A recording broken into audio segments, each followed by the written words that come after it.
Jaksa Agung Republik Indonesia? Jawab dengan keras dan tegas. Coba, siap, berdiri siap.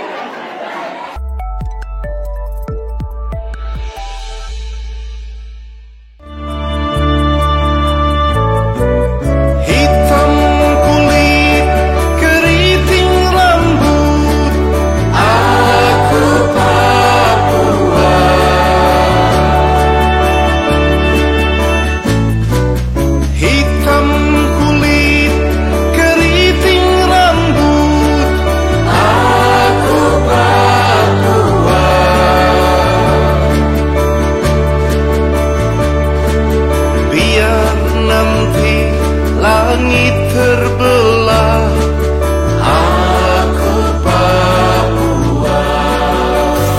Pada kesempatan yang berbahagia ini, izinkanlah kami dari Kejaksaan Negeri Sorong hadir di sini untuk dalam rangka program Jaksa Masuk Sekolah, yang mana program ini adalah mengenalkan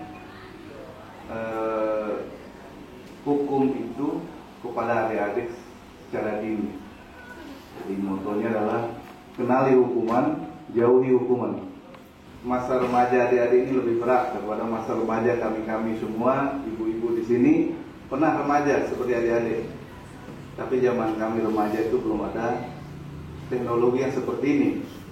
Medsos, tidak ada internet yang seperti sekarang, Instagram, Facebook. Jadi orang baku marah satu sama lain itu ya berhadapan-hadapan. Setelah itu selesai, tidak ada. Tapi yang saat marah sekarang satu orang, yang respon satu Indonesia. Nah, itu adik-adik sudah tahu kan? Banyak kejadian-kejadian viral-viral yang mungkin ada salah satu hal masalah namanya anak kecil ibu, kadang-kadang emosi masih labil, belum bisa terkontrol. Hal itu diluapkan semua dalam media sosial. Jadi apa yang tercatat di media sosial itu ada rekam jejaknya. Jadi walaupun adik-adik sudah hapus semua, itu tidak menghilangkan jejak yang menjadi barang bukti nantinya ketika ada orang lain yang keberatan terhadap postingan-postingan adik-adik sekalian. Tentu postingan yang dianggap berbahaya itulah mengandung sara, mengandung kebencian. Sara itu suku, ras, agama. Dalam kesempatan ini saya mengajak adik-adik semua. Adik-adik semua ini adalah calon-calon pemimpin di masa depan. Betul tidak? Betul.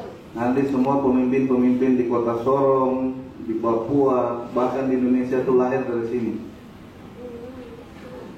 Nanti adik-adik tidak menutup kemungkinan ada yang di sini jadi wali kota, ada yang jadi gubernur. Nah, itu doa saya nanti. Makanya persiapkan diri dari sekarang. Jangan sampai nanti apa yang dicita-citakan nanti malah terhambat karena adanya permasalahan-permasalahan hukum yang terjadi. Yang diawali karena ketidaktahuan adik-adik semua. Oh, saya kira ini boleh, ternyata tidak. Yang tidak dilakukan dalam bersosial media. Tapi sebelum menjelaskan, adik-adik tahu tidak jaksa itu apa? Tidak tahu. Tugasnya apa? Ada yang tahu nggak? Ada yang bisa jawab nggak? Coba.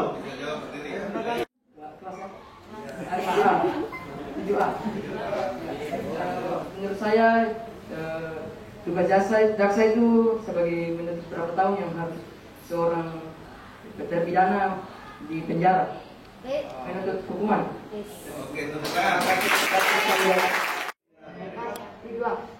Pejuang. Kalau menurut saya jaksa itu sebagai penegak hukum, jadi dia tahu yang benar dan yang salah kepada narapidana yang melakukan kejahatan. Tindakan atau hal-hal yang harus diambil ketika seseorang melakukan kesalahan.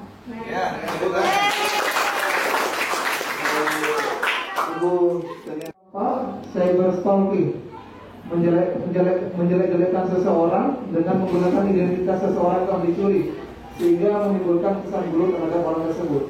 Jadi contoh, adik namanya siapa? Caca. Ada namanya? Ajun. Misalkan Caca. Caca menjelek-jelekan Ajun di media sosial. Nah, itu juga termasuk cyber stalking. Apa tugas hakim? Ya. Perkenalkan, nama saya Gideon Kudrasolidin Marin dari kelas 8C. Gideon. Yang saya mau tanyakan, jika kita melakukan pembelian kan nanti bisa mendapatkan hukuman atau bisa bawa ke tindak pidana. Apakah nanti kita mendapatkan tindak pidana yang sesuai dengan orang dewasa? Terima kasih. Ini pertanyaan yang luar biasa. Ya, ayo, tanya lagi. Yang ingin saya tanyakan adalah, apakah jaksa juga bisa melakukan pembulian di media sosial, dan juga siapa yang akan menghukum jasa tersebut ketika dia Sorry. Nama saya Puan. P-U-A-N. Puan. Bagaimana pencegahan agar tidak terjadinya cyberbullying? Ya, ada yang ganteng. Kalau akun perkenalkan, nama saya Bernard Cemarat dari kelas 9D. Ingin bertanya, kalau macam akun kita dibajak, langsung lapor ke jaksa atau melalui polisi dulu? Yang ingin saya tanyakan adalah, ketika akun kita dihack, apa yang bisa jaksa lakukan? Terima kasih. Baik, ya. Oke. Nah, tugas hakim itu adalah memutuskan suatu perkara. Nah, ketika polisi yang menangkap, jaksa yang membuktikan orang itu bersalah atau tidak di pengadilan. Nah, di satu sisi terdakwa punya hak didampingi pengacara. Ya. Disitulah fungsinya nanti hakim menilai yang betul siapa, jaksanya berdasarkan laporan polisi tadi, ataukah terdakwanya tidak bersalah. Di situ hakim tugasnya memutuskan. Jadi ada namanya asas praduga tidak bersalah. Jadi seseorang, kalau kita lihat kejadian dan sesuatu, kita tidak boleh langsung menghakimi dia itu bersalah, tidak. Tapi nanti orang itu dinyatakan bersalah apabila sudah ada putusan dari pengadilan. Ketika orang sedang ditangkap polisi, orang sedang disidik polisi di dalam penuntutan, dia belum bisa dikatakan bersalah, masih dalam proses persidangan. Itulah tugas dari hakim nanti menilai apakah perbuatan ini merupakan tindak pidana, kejahatan atau bukan, ya.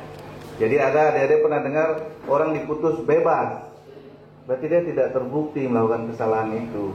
Nanti nama baiknya direhabilitasi oleh pengadilan. Nah, itu juga tidak boleh dibully. Orang dibilang wah dia di sidang dan segala macam, dia penjahat, tidak boleh, karena dia belum dinyatakan bersalah oleh pengadilan, ya. Pengadilan hakim tadi yang memutuskan, ya. Ada, ya. Kemudian lanjut. Tindak pidana anak apakah sama dengan dewasa? Nah, ini dia pertanyaan yang cerdas. Anak-anak, ada namanya Undang-Undang Perlindungan Anak. Ketika anak-anak melakukan suatu tindak pidana atau kejahatan, dia dianggap tidak melakukan hal tersebut karena keinginannya sendiri. Bisa saja pengaruh orang lain, pengaruh lingkungan, pengaruh dalam keluarga. Contohnya, dia tinggal di satu lingkungan yang banyak pengedar narkoba di sana. Dia dititipi, dia tidak pernah tahu apa itu isinya, disuruh bawa ke sana, kemudian ditangkap sebagai kurir. Itu tidak bisa dikenakan pasal atau tindak pidana yang sama dengan orang dewasa. Itu satu. Namun apabila ternyata anak itu memang betul-betul dia tahu, oh ini narkoba, dia sudah tahu, saya harus kirim ke sana terus saya terima uang. Nah, itu kan niatnya sudah ada untuk melakukan tindak pidana. Tapi hukumannya tidak sama dengan orang dewasa. Anak-anak itu tidak boleh dihukum maksimal. Kemudian diupayakan adalah pengembalian kepada orang tua. Apabila sudah tidak bisa ditanggulangi oleh orang tuanya, artinya orang tuanya sudah angkat tangan. Pak, saya tidak bisa bina anak saya lagi karena sudah keterlaluan. Baru nanti dititipkan lembaga pemasyarakatan anak. Ada. Kalau di Papua itu tempatnya di Jayapura. Jadi tidak digabung dengan narapidana yang dewasa. Karena anak-anak ini dianggap masih bisa diperbaiki moralnya dan segala macam. Di sana pun masih diberikan kegiatan-kegiatan bersifat mendidik, positif dan pembinaan seperti itu ya. Jadi tidak sama hukumannya dengan orang dewasa. Jika jaksa melakukan pembulian di media sosial, mau siapapun, seluruh orang di Indonesia ini, mau orang biasa, jaksa, polisi, hakim, atau bahkan Pak Presiden sekalipun, tidak ada yang kebal hukum. Semua sama di mata hukum, karena negara kita adalah negara hukum. Siapapun melakukan tindak pidana, dia akan bisa dilaporkan ke kepolisian tempatnya melakukan pelaporan tersebut. Nah, untuk kalau jaksa yang melakukan tindak pidana, dia secara internal ada namanya bidang pengawasan. Ada satu bidang yang mengawasi jaksa-jaksa ini perilakunya seperti apa. Kalau memang tidak baik, ada perbuatan yang kurang baik, ada hukuman internal dari kami sendiri. Nah, kemudian untuk pidananya tetap ke kepolisian, karena di sanalah titik awal mula suatu tindak pidana itu dilapor ke polisi, tindak lanjuti, tergantung nanti apakah bersalah atau tidak. Kembali yang saya jelaskan tadi, seseorang belum dinyatakan bersalah apabila belum ada putusan dari pengadilan yang menyatakan dia bersalah. Ya. Apa nama Jaksa Agung Republik Indonesia? Jawab dengan keras dan tegas. Coba, siap, berdiri siap. Siap. SD Burhanuddin. Ya, tepuk tangan tuh. Hadirin. Indonesia merah darahku, putih tulangku, bersatu dalam semangatmu. Indonesia depan jantungku, getar nadiku.